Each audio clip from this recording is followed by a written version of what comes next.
Hello ചർച്ച ചെയ്യാൻ പോകുന്ന ടോപ്പിക്സ് പഞ്ചായത്ത് രാജ്, കേരള നവോത്ഥാന സംഘടനകൾ, ദിനങ്ങൾ, പ്രമേയങ്ങൾ, കമ്പ്യൂട്ടർ ഡാറ്റ വിനിമയ ഉപകരണങ്ങൾ, മനുഷ്യാവകാശ കമ്മീഷൻ ഇന്ത്യ, അതുപോലെ കേരളം.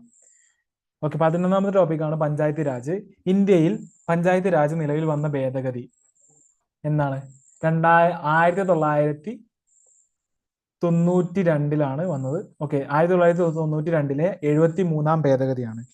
73-ാം ഭേദഗതി നിലവിൽ വന്ന വർഷം 1993 ഏപ്രിൽ 24. ഇന്ത്യയിൽ പഞ്ചായത്ത് രാജ് നിലവിൽ വന്ന ഭേദഗതി 1992 73rd അമെന്റ്മെന്റ്. നിലവിൽ വന്ന വർഷം 1993 ഏപ്രിൽ 24. ഓക്കെ, പഞ്ചായത്ത് രാജ് ദിനം എന്നാണ് ഏപ്രിൽ 24. പഞ്ചായത്ത് രാജ് സംവിധാനത്തിന്റെ പിതാവ് ആരാണ്? ബൽവന്ത് റായ് മേത്തയാണ്. നടപ്പിലാക്കുമ്പോൾ പ്രധാനമന്ത്രി ആരായിരുന്നു? PV നരസിംഹ റാവു ആണ്. പഞ്ചായത്ത് രാജ് നടപ്പിലാക്കുമ്പോൾ ഉള്ള പ്രധാനമന്ത്രി PV നരസിംഹ റാവു. പ്രസിഡന്റ് ആരായിരുന്നു? ശങ്കർ ദയാൽ ശർമ്മ. പഞ്ചായത്ത് രാജിനെ കുറിച്ചുള്ള ഭരണഘടനാ ഭാഗം ഏതാ? ഭാഗം 9 പട്ടിക 11. ഭാഗം 9 പട്ടിക part 9 schedule 11. Article 243A to 243O വരെ. ഓക്കെ, പഞ്ചായത്ത് രാജ് സംവിധാനം നിലവിൽ വന്ന ആദ്യ സംസ്ഥാനം രാജസ്ഥാനിലെ നാഗൂർ ജില്ല. 1959 ഒക്ടോബർ 2 ഉദ്ഘാടനം ചെയ്തു ജവഹർലാൽ നെഹ്റു. ഓക്കെ, 1959 ഒക്ടോബർ 2 ഉദ്ഘാടനം ചെയ്തു ജവഹർലാൽ നെഹ്റു. ഓക്കെ, പഞ്ചായത്ത് രാജ് സംവിധാനം നിലവിൽ വന്ന ആദ്യ ദക്ഷിണേന്ത്യൻ സംസ്ഥാനം ഏതാ? ആന്ധ്രാപ്രദേശ് ആണ്. കേരള പഞ്ചായത്ത് നിയമം നിലവിൽ വന്നത് എന്നാണ്? 1994 ഏപ്രിൽ 23. 1994 ഏപ്രിൽ 23. ഓക്കെ, 1994 ആണ് ഏപ്രിൽ 23. ഓക്കെ, എല്ലാം ഒരു വർഷം കുറച്ചാൽ മതി. ഒരു വർഷം മാസത്തിൽ ഒരു ഡേറ്റും കുറച്ചാൽ മതി. ശരിക്കും ഇന്ത്യയിൽ പഞ്ചായത്ത് രാജ് നിലവിൽ വന്നത് 1993 ഏപ്രിൽ 24 ആണെങ്കിൽ വർഷം കൂട്ടുക, മാസം കുറയ്ക്കുക, ഡേറ്റ് കുറയ്ക്കുക. ഓക്കെ, കേരളത്തിൽ പഞ്ചായത്ത് രാജ് നിലവിൽ വന്നത് 1994 ഏപ്രിൽ 23. പഞ്ചായത്ത് രാജ് സംവിധാനത്തിന്റെ അടിസ്ഥാനം ഗ്രാമസഭയാണ്. പഞ്ചായത്ത് രാജ് സംവിധാനത്തിന്റെ അടിസ്ഥാനം ഗ്രാമസഭ. ഗ്രാമസഭയെ കുറിച്ച് പ്രതിപാദിക്കുന്ന ആർട്ടിക്കിൾ ഏതാണ്? Article 243A. ഗ്രാമസഭ വിളിച്ചു കൂട്ടുന്നത് വാർഡ് മെമ്പർ ആണ്. Ward member. ഗ്രാമസഭയുടെ അധ്യക്ഷൻ പഞ്ചായത്ത് പ്രസിഡന്റ്. പ്രധാന ആർട്ടിക്കിൾസ് ഏതൊക്കെയാ? 243A ഗ്രാമസഭ, 243B പഞ്ചായത്തുകളുടെ രൂപീകരണം, 243B പഞ്ചായത്തുകളുടെ രൂപീകരണം, 243C പഞ്ചായത്ത് സംവിധാനത്തെക്കുറിച്ച് നിയമനിർമ്മാണം നടത്താനുള്ള അധികാരം, 243D പഞ്ചായത്തിലെ സംവരണ വാർഡുകൾ, 243E പഞ്ചായത്ത് ഭരണസമിതിയുടെ കാലാവധി, 243F അംഗങ്ങളുടെ അയോഗ്യത, 243G അധികാരങ്ങളും ചുമതലകളും, 243H പഞ്ചായത്ത് നികുതികളെ കുറിച്ച്, 243I പഞ്ചായത്തുകളുടെ ധനകാര്യ കമ്മീഷൻ, 243K പഞ്ചായത്ത് തെരഞ്ഞെടുപ്പ്, 243K പഞ്ചായത്ത് തെരഞ്ഞെടുപ്പ്. ഓക്കെ, തദ്ദേശ സ്വയംഭരണ സ്ഥാപനങ്ങളുടെ പിതാവ് ആരാ? റിപ്പൺ പ്രഭു. തദ്ദേശ സ്വയംഭരണ സ്ഥാപനങ്ങളുടെ തെരഞ്ഞെടുപ്പ് നടത്തുന്നത് ആരെ? സംസ്ഥാന തെരഞ്ഞെടുപ്പ് കമ്മീഷൻ. തദ്ദേശ സ്വയംഭരണ സ്ഥാപനങ്ങളിലേക്ക് തിരഞ്ഞെടുക്കാനുള്ള കുറഞ്ഞ പ്രായപരിധി 21. പഞ്ചായത്ത് രാജ് എന്ന പദം ആദ്യമായി ഉപയോഗിച്ചത് ആരെ? ജവഹർലാൽ നെഹ്റു.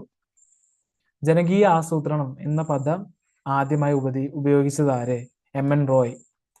ത്രിതല പഞ്ചായത്ത് സംവിധാനം ശുപാർശ ചെയ്ത commission Balwant Rai Mehta commission 1957. Balwant Rai Mehta commission 1957.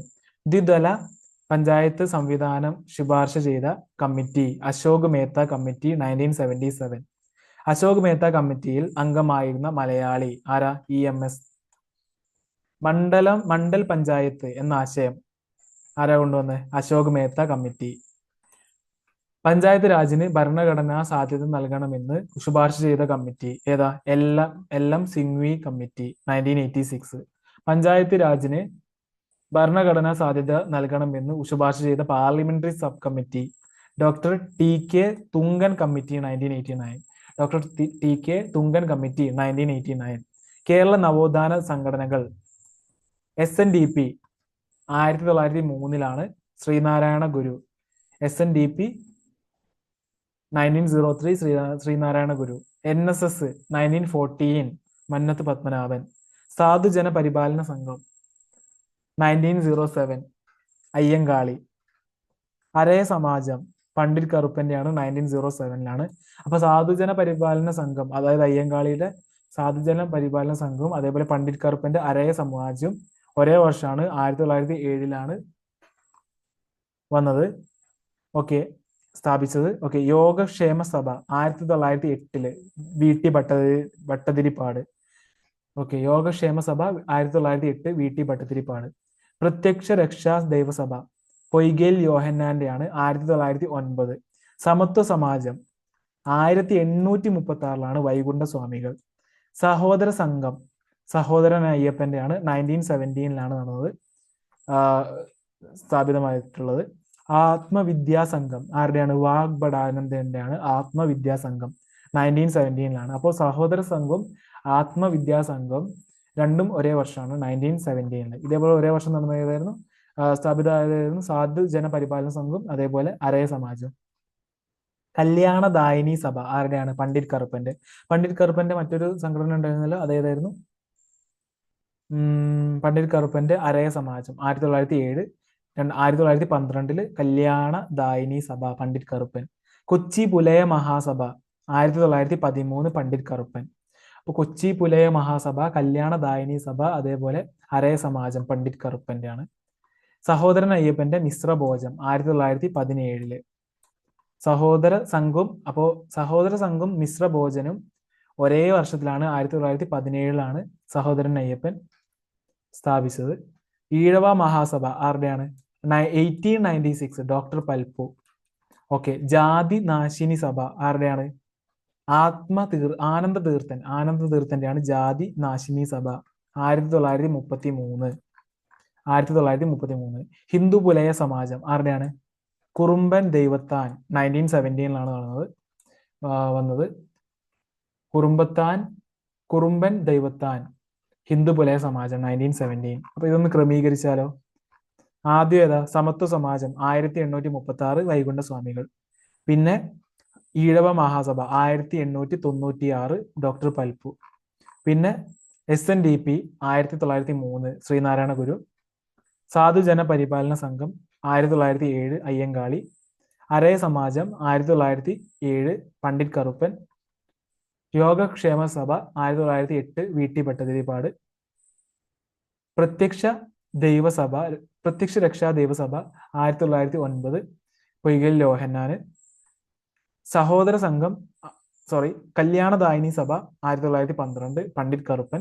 Kochi Pulaya Mahasabha 1913 Pandit Karuppan. Okay, Hindu Pulaya Samajam 1917 കുറുമ്പൻ ദൈവത്താൻ. പിന്നെ മിശ്രഭോജനം 1917 സഹോദരൻ അയ്യപ്പൻ. സഹോദര സംഘം 1917 സഹോദരൻ അയ്യപ്പൻ.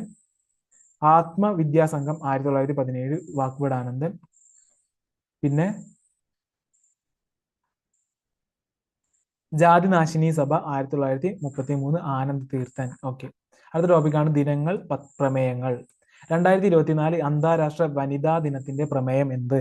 സ്ത്രീകളിൽ നിക്ഷേപിക്കുക, പുരോഗതി ത്വരിതപ്പെടുത്തുക. മാർച്ച് 8 വനിതാ ദിനം. 2024 അന്താരാഷ്ട്ര വനിതാ ദിനത്തിന്റെ പ്രമേയം സ്ത്രീകളിൽ നിക്ഷേപിക്കുക, പുരോഗതി ത്വരിതപ്പെടുത്തുക. ഫെബ്രുവരി 2 ലോക തണ്ണീർത്തട ദിനാണ്. എന്താണ് പ്രമേയം? തണ്ണീർത്തടവും ജനക്ഷേമവും. ഫെബ്രുവരി 21 എന്താണ് ദിനം? അന്താരാഷ്ട്ര മാതൃഭാഷാ ദിനമാണ് ഫെബ്രുവരി 21. ബഹുഭാഷാ വിദ്യാഭ്യാസം അന്തർതലമുറകളുടെ പഠനത്തിന്റെ ഒരു സ്തംഭമാണ്.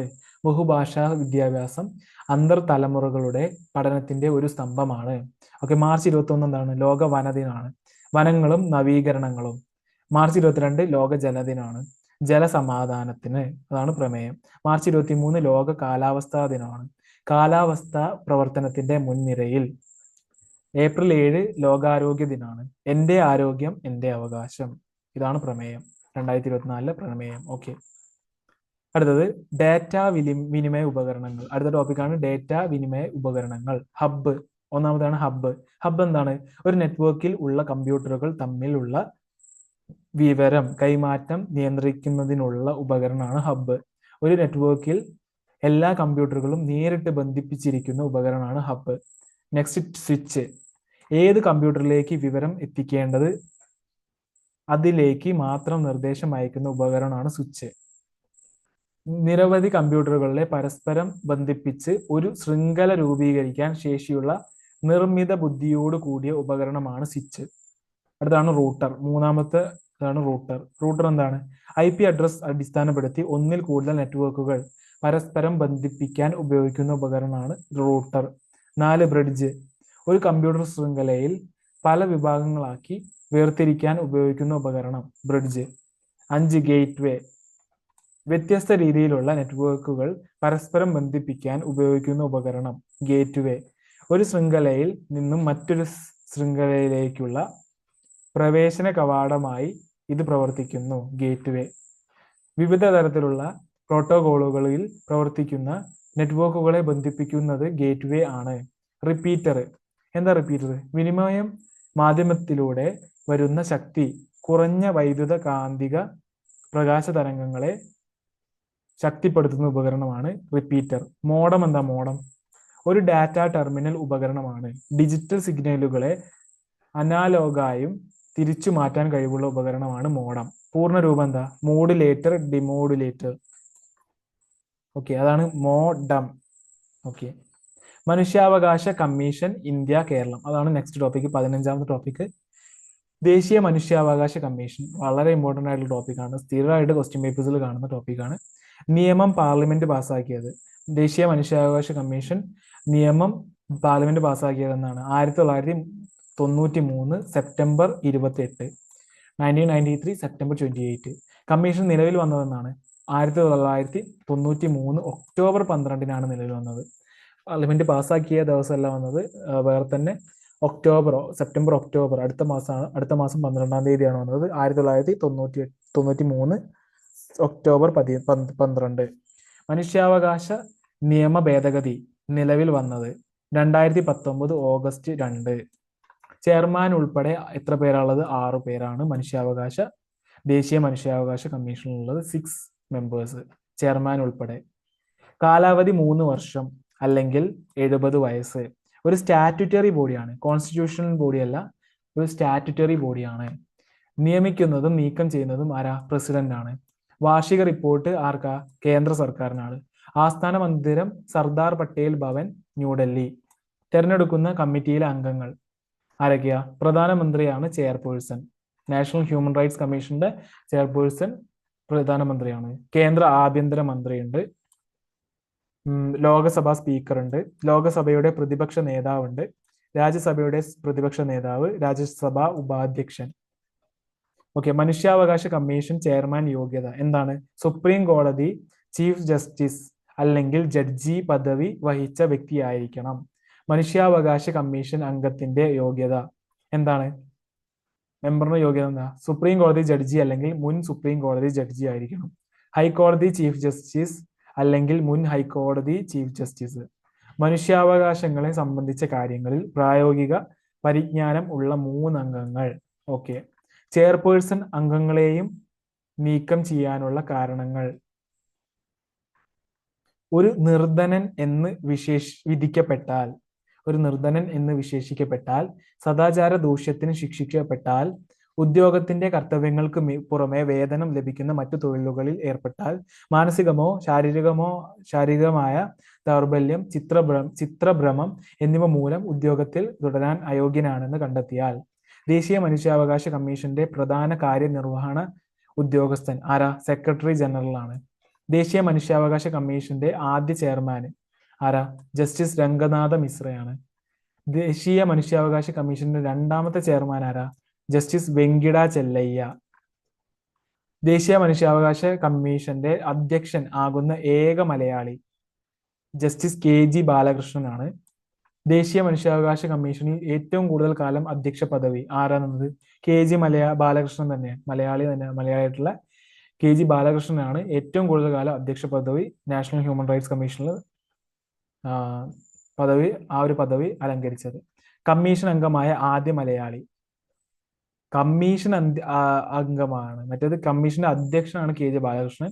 കമ്മീഷൻ അംഗം ആരാണ്? ആദ്യ മലയാളി ജസ്റ്റിസ് ഫാത്തിമ ബീവിയാണ്. കമ്മീഷൻ അംഗമായ ആദ്യ വനിതാ മലയാളി ജസ്റ്റിസ് ഫാത്തിമ ബീവി തന്നെ.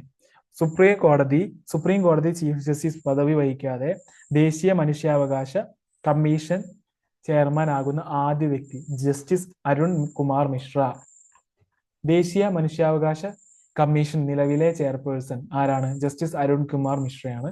സംസ്ഥാന മനുഷ്യാവകാശ കമ്മീഷൻ 1998 ഡിസംബർ 11 കേരളത്തിലെ മനുഷ്യാവകാശ കമ്മീഷൻ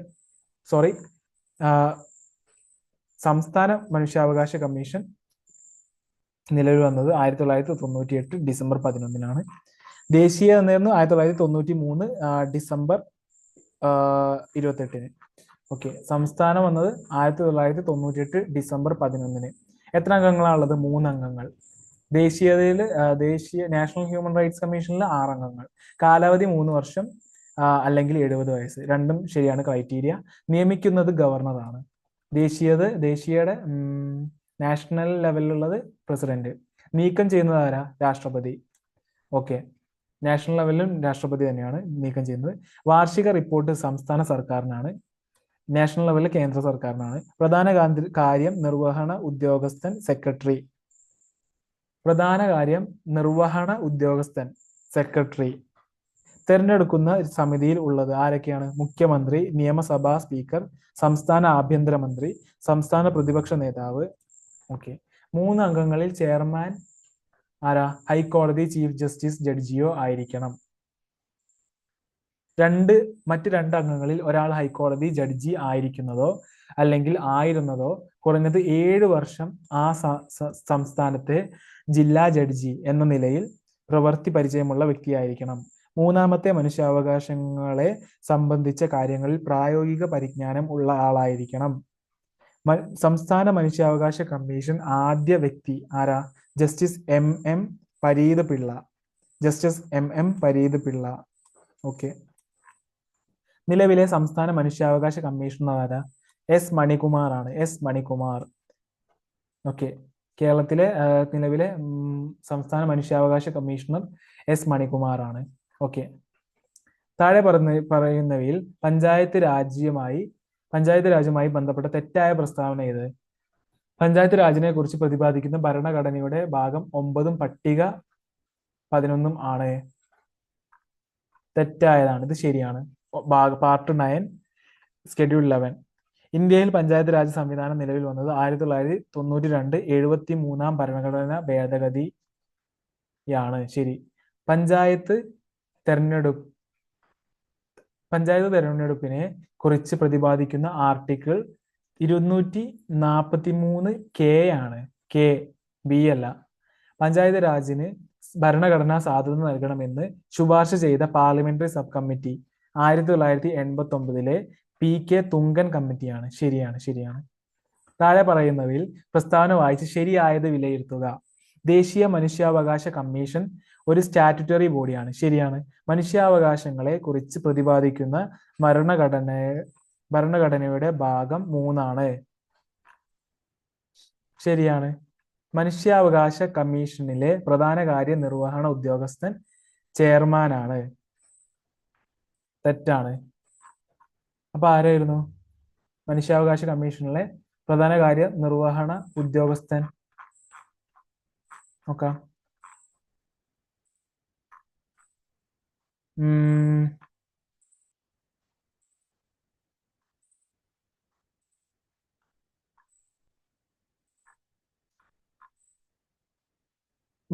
ദേശീയ മനുഷ്യാവകാശ കമ്മീഷന്റെ പ്രധാന കാര്യനിർവഹണ ഉദ്യോഗസ്ഥൻ സെക്രട്ടറി ജനറൽ ആണ്. ഓക്കെ, സെക്രട്ടറി ജനറൽ, ചെയർപേഴ്സൺ അല്ല. ദേശീയ മനുഷ്യാവകാശ കമ്മീഷൻ ചെയർപേഴ്സൺ ആയി തിരഞ്ഞെടുക്കുന്നത് മുൻ സുപ്രീം കോടതി ചീഫ് ജസ്റ്റിസിനെയാണ്. മുൻ സുപ്രീം കോടതി ചീഫ് ജസ്റ്റിസും അതേപോലെ തന്നെ ദേശീയ മനുഷ്യാവകാശ കമ്മീഷൻ ചെയർപേഴ്സൺ ആയി തിരഞ്ഞെടുക്കുന്നത് മുൻ സുപ്രീം കോടതി ചീഫ് ജസ്റ്റിസ്, അതേപോലെ ഇപ്പോൾ പ്രാക്ടീസ് ചെയ്യുന്ന ഇപ്പോൾ നിലവിലുള്ള സുപ്രീം കോടതി ചീഫ് ജസ്റ്റിസും അതിന് അർഹനാണ്. ഓക്കെ. അന്തരീക്ഷ വായുവിൽ ഏറ്റവും കൂടുതലുള്ള നാലാമത്തെ വാതകം ഏതാണ്? നാലാമത്തെ വാതകം കാർബൺ ഡൈ ഓക്സൈഡ് ആണ്, 0.03%. താഴെ പറയുന്ന നവോത്ഥാന സംഘടനകളിൽ തെറ്റായ ജോഡി ഏത്? സമത്വ സമാജം 1836 വൈകുണ്ഠസ്വാമികൾ. ശരിയാണ്. ആത്മവിദ്യാ സംഘം 1917 വാഗ്ഭടാനന്ദൻ. അരയ സമാജം പണ്ഡിറ്റ് കറുപ്പൻ 1907. ഓക്കെ. പ്രത്യക്ഷ രക്ഷാ ദൈവസഭ 1909 കുമാരഗുരുദേവൻ. താഴെ പറയുന്ന മലയാള സാഹിത്യ അവാർഡുകളിൽ 2023 നൽകിയതിൽ തെറ്റായ ജോഡി ഏത്? Ezhuthachan award SK വസന്തനാണ്. എഴുത്തച്ഛൻ അവാർഡിന്റെ 2023 ജേതാവ് SK വസന്തൻ. വയലാർ അവാർഡ് ശ്രീകുമാരൻ തമ്പി. ഓടക്കുഴൽ അവാർഡ് PN ഗോപികൃഷ്ണൻ. പത്മപ്രഭ പുരസ്കാരം സുഭാഷ് ചന്ദ്രൻ. കടമ്മനിട്ട പുരസ്കാരം പ്രഭാവർമ്മ. കടമ്മനിട്ട പുരസ്കാരം പ്രഭാവർമ്മ. പത്മപ്രഭ പുരസ്കാരം സുഭാഷ് ചന്ദ്രൻ. ഓടക്കുഴൽ award PN Gopikrishnan. Vayalar award Sreekumaran Thampi. Ezhuthachan award SK Vasanthan. Thank you for listening me. We'll see you next class. Thank you very much. Bye.